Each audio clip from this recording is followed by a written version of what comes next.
Okay, picture this for a second. World leaders, and we're talking even a U.S. president-elect, secretly rushing off to some region, Hmm. but not for, the usual stuff, not geopolitics as we know it, Right. but to face down some kind of ancient non-human threat hiding, well, hiding under the ocean. It sounds like pure science fiction, doesn't it? It really does. But what if? What if parts of it weren't? Well, welcome to the deep dive. Today, we are really plunging in. We've got this extraordinary set of reports, historical accounts too, Yeah, pretty wild stuff. and they suggest exactly that scenario. So our mission today is to kind of unpack these sources. They talk about a hidden war, massive global naval movement. Unprecedented scale, right? Totally. And even linking these things to huge natural disasters, all supposedly tied to these mysterious beings. Well, the sources call them the Watchers. The Watchers. Okay, Yeah. so they're undersea bases. Exactly. You gave us some really eye-opening material here, and we're going to try and explore every angle, every claim. And these sources, they just jump right in, don't they? No messing around. Not at all. Straight into a crisis. Yeah. President-elect Obama whisked away to the Middle East urgently. And the why is the kicker. They say it's to stop a, quote, dire threat to mankind. Stemming from this fight between what they call the Earth Defense Force Oh, another new term there. and these Watchers, again, Yeah. specifically in their bases under the Gulf of Aden. So not just some local issue. This is painted as like the start of something huge, global. That's exactly how these initial reports frame it.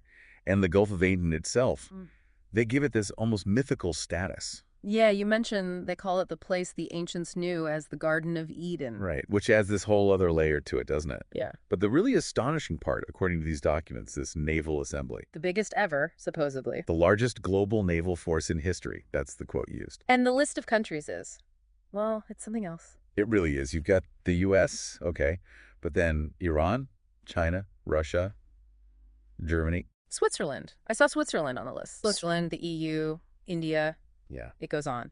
And the key phrase they use is friends and foes alike. All converging there, Yeah.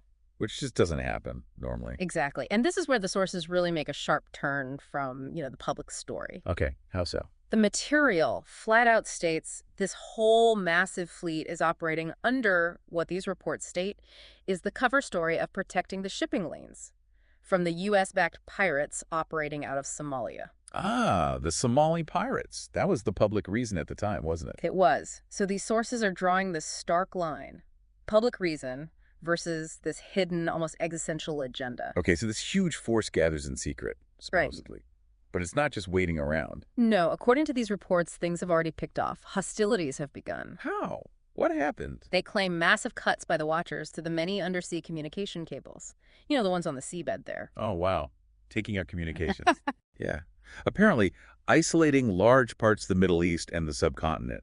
And the reports frame this as retaliation Retaliation for what? for an alleged U.S. attempt to attack these entities Huh. back in January. So critical infrastructure like comms cables becomes a battlefield in this hidden conflict. That's quite an insight from these texts. It is, and it leads directly into what these reports say are the biggest fears of this Earth Defense Force. This secret global military group you mentioned. Yeah, that's how the sources describe it, their biggest worry. A repeat of what happened back on December 26th, 2004. That date sounds familiar. That was the Indian Ocean tsunami, wasn't it? The huge one. Exactly, the absolutely devastating one. Okay.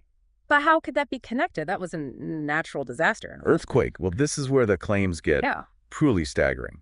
The sources allege on that very day, the U.S. nuclear sub, USS San Francisco, Okay. attempted to launch an attack against an undersea watcher base in the Indian Ocean. They're saying a U.S. sub attacked an alien base. Yeah. And that caused the tsunami.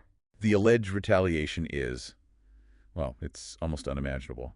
The reports claim these watchers raised the seafloor over 100 meters. Raised the seabed. 100 meters. That's the claim, which the USS San Francisco then slammed into. Uh-huh. But the truly world-shaking part If that wasn't enough. is the claim that this act also launched the cataclysmic tsunami, which killed over 250,000 people, My God. and whose earthquake laterally changed the orbit of our entire planet. Changed the Earth's orbit. I I mean, mean, the sheer power implied there, that's off the charts, manipulating the planet as a weapon. It's a mind-bending claim, absolutely. If you take these sources literally, the power scale is just astronomical. So connecting this back to the Gulf of Aden situation, Hmm. in the bigger picture, what else do the sources bring in? Well, they highlight this really strange case involving Dr. Claudia Hera. Hera, she was the first French female astronaut, right? A scientist. That's the one. The reports say she was found. Yeah.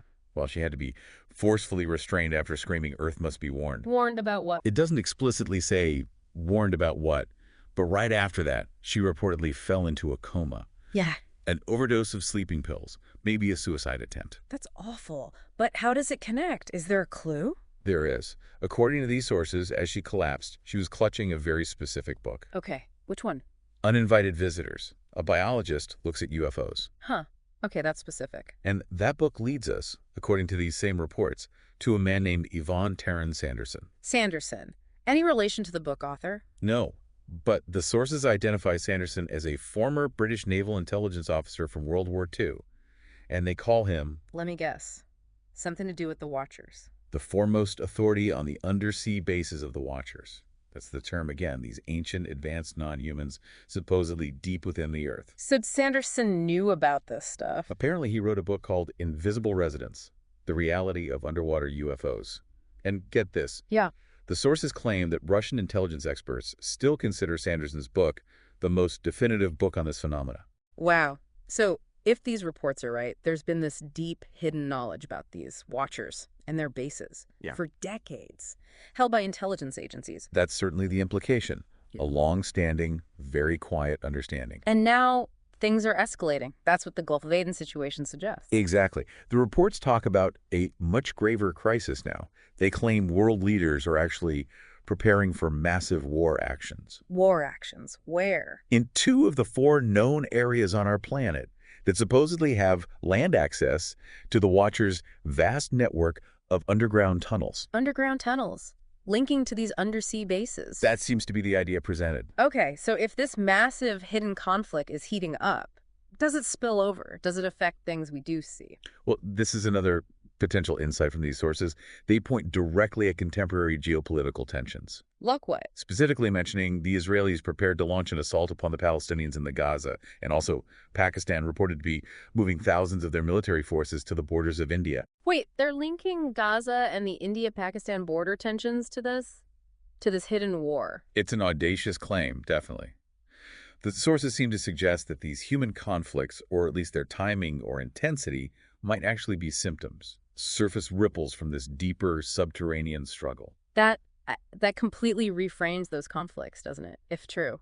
It forces you to question what the real drivers are. It absolutely does. Yeah. And it prompts the question, have there been hints of this before? Actual battles, maybe? Good point. Do the sources mention anything historical? They do. They bring up an incident that's described as nearly forgotten about. Okay. The tragic death of 248 American military forces, highly decorated soldiers from the 101st Airborne Division. I think I remember hearing about a crash. Gander, Newfoundland. Back in the 80s. December 12, 1985, that's the one. The official story was their plane crashed on takeoff from Gander, returning from peacekeeping duty in Egypt's Sinai region. Okay, a terrible accident. But how does that link to? Well, the sources provide a very different and much darker account. They cite testimony made before the U.S. House of Representatives House Intelligence Oversight Committee in 1998. Right. What did the testimony say? It pointed towards the CIA bombing this U.S. military aircraft. What? The CIA bombing a U.S. military plane. Why? It gets even stranger. The sources also mentioned KGB reports at that time. Remember, the KGB was the main Soviet intelligence agency. Okay, what did the KGB supposedly say? Their reports, according to these sources, stated that Egyptian intelligence officials had reported something chilling. Which was? That all 248 American soldiers were already dead before they were even put on the plane in Egypt. Dead. Killed, allegedly, in a horrific battle at an underground watcher base near the Gaza border. Whoa. So a battle underground near Gaza back in 85 against these Watchers. And then a cover-up involving a staged plane crash. That's the narrative presented in these documents. It directly ties into the current claims about that vast network of underground tunnels and the Gaza region being a hotspot. It suggests this isn't new. It's been going on, hidden, for decades. That is quite a story. A hidden history bleeding into the present. And it all loops back, finally, to our most ancient past. The sources claim that way back in our Earth's most ancient times, the knowledge of these watchers was beyond dispute. Like it was common knowledge once, and we forgot. That's the implication. A truth that's been buried, perhaps deliberately, and is only now starting to violently resurface. And the final warning from these sources. It's pretty stark. If our oldest myths hold any truth, they say, then we are indeed entering a time when once again the battles between our human race and the gods will break forth into the open for all to see. The gods, meaning these watchers. Presumably.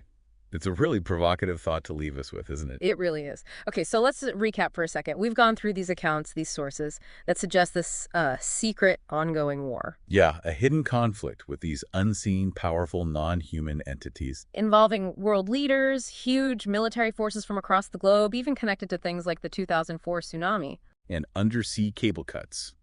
Supposed underground battles near Gaza. It paints this picture of a hidden history, a hidden reality, bubbling up right now. A major global confrontation possibly looming. Which really makes you wonder, doesn't it? And this is a question for you listening right now. If any of this, even just a fraction of these accounts, turned out to be true. Yeah, what would that actually mean? For how we see history, for how we understand today's conflicts, for, humanity's whole place in the cosmos. What if those ancient myths weren't just stories? What if they were warnings? Warnings about battles that happened before, and maybe you're starting again right now out in the open. Makes you think, what else might be hiding right under our noses just waiting for a deep dive?